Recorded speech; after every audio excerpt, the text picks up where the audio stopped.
If you know them, you love them. If you don't know them, you will love them. Tegan and Sara are here. Here's their bio.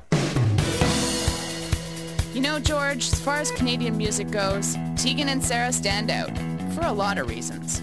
For one, they're identical twins. Plus, they have an unbelievably catchy sound.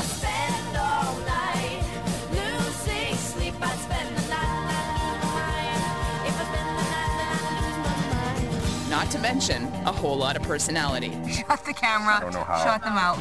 All that has taken them beyond their indie rock base right into the mainstream. Please welcome Tegan and Sara. From late night TV talk shows to the L Word. Come on, Dana, come out of that closet. To having their music featured on a bunch of your favorite TV shows. So how did it all start? Well, the twins started playing together in their hometown, Calgary. Only then they called themselves Plum. At 17, they entered a local music competition, this time as Sara and Tegan. And what do you know? They won, with the highest score in the competition's history. That led to a spot on Sarah McLachlan's Lilith Fair Music Festival, and their first album, the independently released Under Feet Like Ours. Then in 2000, they caught the eye of this guy. Well, actually, it was Neil Young's manager who signed them onto Neil's label. And out came their second CD, This Business of Art. We decide we'll not go downtown. How about you and me, we go get wasted. 10 years later, Tegan and Sara are living at opposite ends of the country, but they're still making music together. Their new album, their sixth, is called Sainthood.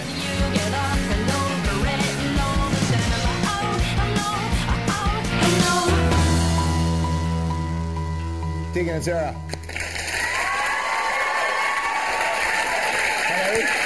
Nice to see you. Nice to see you. All right. Thanks for coming on our show. Thanks for having us. Of course. What's happening? What's going on? We're just hanging out. Tegan and I thought we'd pop by. Yeah, See how you were. They're just floating around the studio, looking for Rick Mercer's autograph to stumble across the Hour studios. Exactly. Yeah. It's a great record. I really do love this record. I needed to sort of clarify this. The story kicking around is the first time you've written together for your own album? Mm-hmm.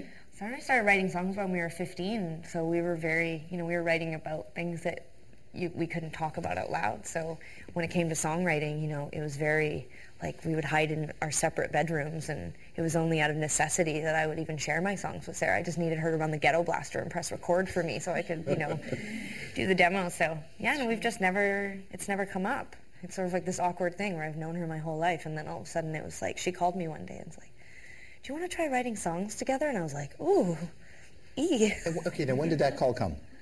I guess it was during the summer, last, like, 2 summers ago now. Right, so you have a career, you tour together, you play each other's songs, and you go on the road, and then had you even talked about it before writing together? Not really. Like, I mean, we've collaborated on a lot of different levels, obviously working in the studio together. I mean, we produce each other and we collaborate. Sign her checks. Yeah. I mean, we do a lot of stuff together. We work in a lot of different ways together, and we collaborate on, merchandise and designs and artwork and We've been creative before, but this was the one little tiny thing that we'd never sat in a room and we'd been like, what do you think of this riff or whatever. It was a good learning experience for us, and I think more than anything, it proved to us after 14 years of working together and 29 years of being sisters. Like, there's so much pressure on us, and I think a lot of people are always got the magnifying glass over us. Like, do we hate each other? Like, is it hard to be in a band together? There's all this focus on our relationship, and I think we're always deflecting. And I think for us, it was a huge accomplishment that we went there. Neither of us beat each other up. We didn't get arrested. We actually did complete pieces of work.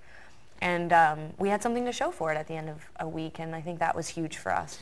Is there a moment? I know it's things. Usually, it's a series of events that creates an awareness. But did you have a moment where you thought, "Yeah, I don't need to prove it to you anymore"? I was thinking this the other night because we played Massey Hall on our big Canadian tour, and we've never played Massey Hall, like, in all the years. Massey Hall is this legendary venue in Toronto where Neil Young's most recent record recorded in 1971. It's like the Commodore, in another part of the country, Vancouver. It's a big room. It's a big room, and it's sort of one of those names that you hear, if you're in the music industry, certainly like a Carnegie Hall in New York or something like that. And so, and it's less about how many tickets, and it's more about the name. Like, that's what's so cool about that room. It's just so legendary.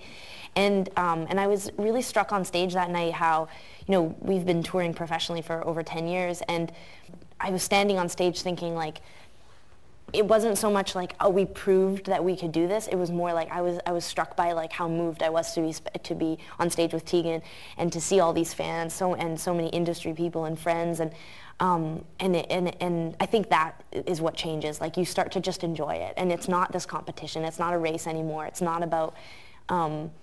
It's not the insecure artist that's enjoying life anymore and like, you know, like fighting for scraps. It's like you're just like, oh wow, I'm making music and I'm 30 and I'm playing at Massey Hall and I'm with my sister and it feels so incredible. How intentional is the distance between the two of you and where you live? And I only say that because bands who live apart, it's very intentional usually.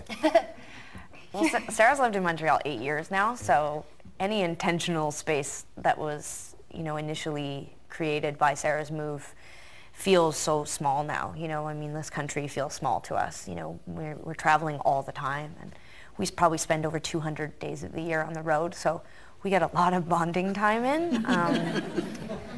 What are you saying?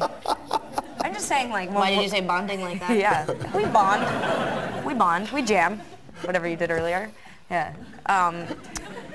No, I think that when Sarah said she was going to move to Montreal, I think the only friction that came from that move was it was in the middle of a record cycle, so it was kind of inconvenient. And also, that 3-hour time zone difference sometimes can be a real pain.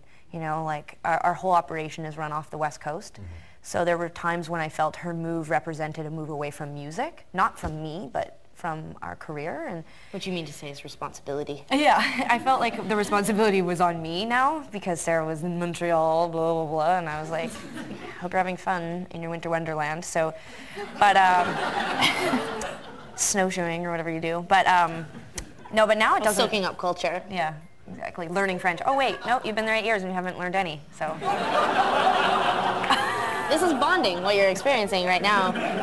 It doesn't matter if Neil Young signed to you, you're still sisters, yeah, right? Totally. Exactly. But yeah, no, I think everyone has this image of Mary-Kate and Ashley Olsen. You know, Bob Saget's our dad, and we have bunk beds, and even though we're 30, we just like love hanging out all the time. And nobody lives with their siblings except weird people. So, no, the space, I think if we didn't do what we do, we would probably live in the same city or close to each other. Sure. But because we do what we do, it's nice to have space. From everyone. You had mentioned the pressure, that everybody puts all this pressure, and it's true, you actually have, there's a different story people tell about you from the very get-go. It's been different, and it's because of your relationship with each other, and in fact, your sisters. How you handled it changed? Were you defiant about it in the beginning? I think we were really resistant to talk about our relationship and deconstruct it in an honest way because we felt like it was the line that it was private. Like when people were trying to always get details from us. And it was ugly sometimes. I mean, we have hilarious stories. Now it's funny to tell stories of like us beating each other up in like Econo Lodge hallways and stuff like that. And like Tegan smothering me with a parka in Kingston, Ontario once. But I just think like... In anger? Yeah, we used to fight all the time because we used to have to share a room and we would just have these battles. And I think who else were we going to fight? We were 19 alone. years old, signed to a record deal with no support, so we had to go out alone. Yeah. So it was like something bad would happen and I'd be like, I'm so angry, the only person's you, I'm gonna kill you. I think if we were boys too, it would have been different. Like I think people would be like, oh yeah, of course you go shoot some pucks or whatever boys do and then beat each other up.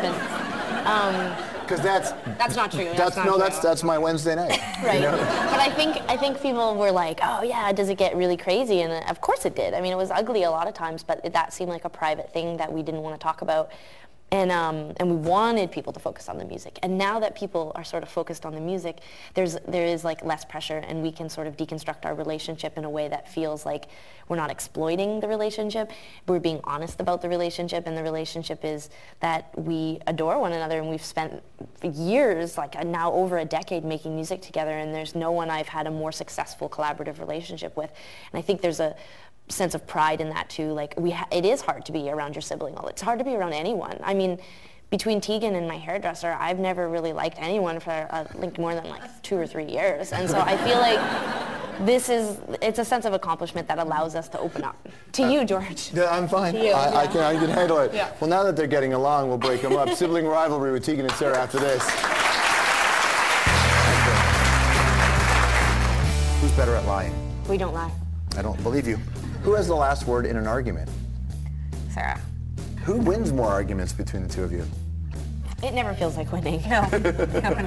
Nobody wins. Nobody wins.